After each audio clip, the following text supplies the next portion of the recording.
to yourselves for almost clapping all the way through that song.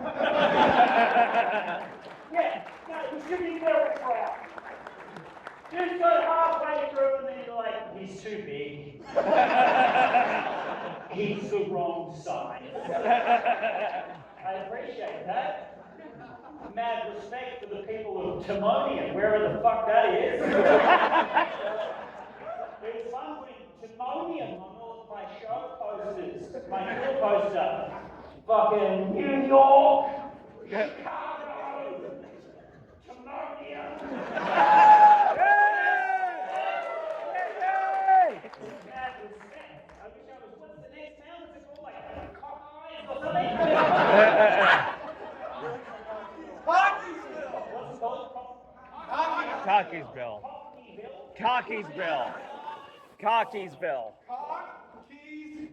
Cockeysville. There you go. Have a fucking look at yourself. It's so wonderful to be here. I mean, you told me 20 years ago that one day I would be performing here at Magooby'S Jokehouse in Timonium, Maryland. I would have said, don't do the accent. But I've actually just spent the last couple of months touring around the United Kingdom and Europe, which was beautiful, but I don't know if you know this. They're a little bit concerned about you guys. Yeah. So there is a genuine sort of level of concern. When I said I was about to tour the States, they were all like, are you scared? And of course, I put their minds at ease immediately by responding, yes. Not too many scary things have happened. I fucking adore this country. I love traveling this country. It's one of the most beautiful places on the fucking planet. Yeah, I spent 3 days bird watching on the eastern shore of Virginia, down in the Chesapeake, Delaware's Dick. It's beautiful, stunning part of the world. You know what I mean? It's interesting. But there have been a few moments touring this beautiful country where I felt a little afraid of my life. One in particular, I was in Appleton, Wisconsin, walking down the street, minding my own business, on my way to the farmer's market to purchase some deep-fried hog fat. You know how it is. And a car drove past me and then slammed on its brakes and reversed back. And I was like, oh, this is how it goes down. And then a woman leaned out of the window and yelled at me in full hate crime voice, "Hey! You are a beacon of the Lord Jesus Christ!" And then she sped off through a red line. I was like, oh, get it off me, get it off me! Drive-by blessing!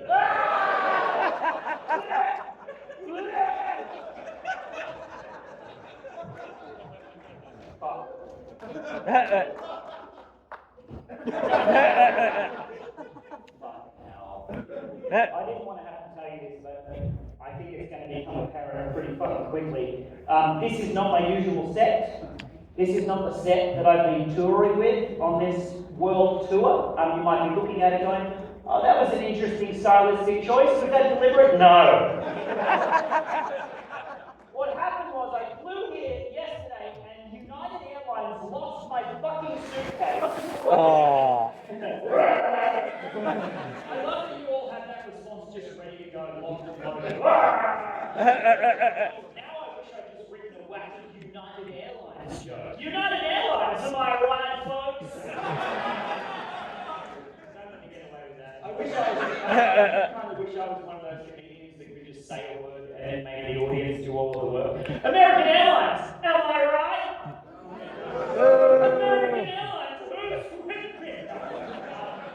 Seriously, they lost my fucking suitcase, and it's the suitcase that I travel with that has my normal touring set in it. And they haven't sent it back to me yet. I don't know where the fuck it is. So I bought this off Facebook Marketplace. For a man in Baltimore with too many dogs. The story is, it used to be the checking desk, like the reception counter at an indoor playground, like a play center. When it checks out, you can still smell the abandoned children. Oh my God. shape, but there's a bolt missing from right here in the middle, so I've got it all taped together. But it's rickety as fuck. Look at it.